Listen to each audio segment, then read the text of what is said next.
आपको नहीं लगता कि आज जो देश के हालात बन रहे हैं वो किसी भी लोकतंत्र के लिए अच्छे संकेत नहीं है? जगह जगह आंदोलनों के दौरान पुलिस और जनता आमने सामने खड़ी दिखाई दे रही है। जनता का गुस्सा पुलिस पे निकल रहा है, जबकि पुलिस तो समस्या की जड़ नहीं है। आपको क्या लगता है कि जो ये ऐसे हालात पैदा हुए हैं उसके लिए कौन जिम्मेदार है? नहीं लगता आपको कि ये सरकार की नीतियां इसके लिए जिम्मेदार हैं? सरकार ने जो वक्त रहते निर्णय नहीं लिए, सरकार ने जो वक्त रहते जनता के दर्द को नहीं समझा, और जब जनता लगातार अपनी समस्याएं बता रही थी तब अगर उनके आवाज को ठीक तरीके से सुन लिया जाता तो शायद आज ये स्थिति यहां तक नहीं पहुंचती।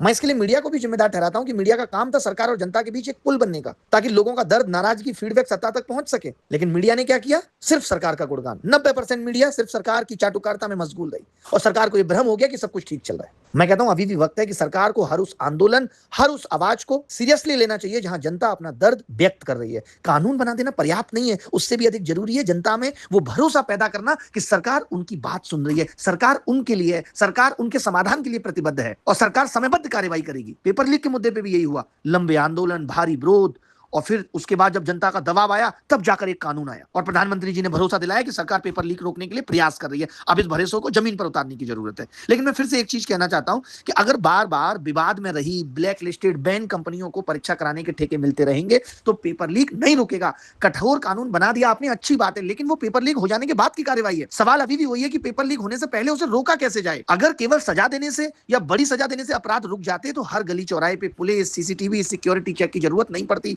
पुलिस इसलिए है ताकि अपराध होने से पहले रोका जा सके। सिर्फ अपराध होने के बाद ऐसा नहीं कि एफआईआर करके उसको जेल पहुंचाना पुलिस का काम है। कानून बनाना जरूरी है, उससे ज्यादा जरूरी है ऐसा सिस्टम बनाना जहां पेपर लीक की नौबत कम से कम आए। कानून तो भाई अपराध के बाद काम करेगा, अपराध से पहले तो सिस्टम काम करेगा। वो सिस्टम भी ठीक करने की जरूरत है जिसमें एक लंबा वक्त भी लगेगा, वरना इस तरीके से जब तक सरकार का भरोसा जमीन पर उतरता हुआ जनता को नहीं दिखेगा तब तक बात नहीं बनेगी। मैं तो कहता हूं प्रधानमंत्री जी को पहल करते हुए सभी राज्यों के मुख्यमंत्रियों के साथ भी इस विषय पर, पेपर लीक विषय पर बात करनी चाहिए। एक स्पष्ट संदेश जाना चाहिए कि किसी भी राज्य में यदि भर्ती परीक्षा, प्रवेश परीक्षा में पेपर लीक जैसी घटनाएं होती हैं तो दोषियों पर तुरंत कार्रवाई होगी, कठोर कार्रवाई होगी।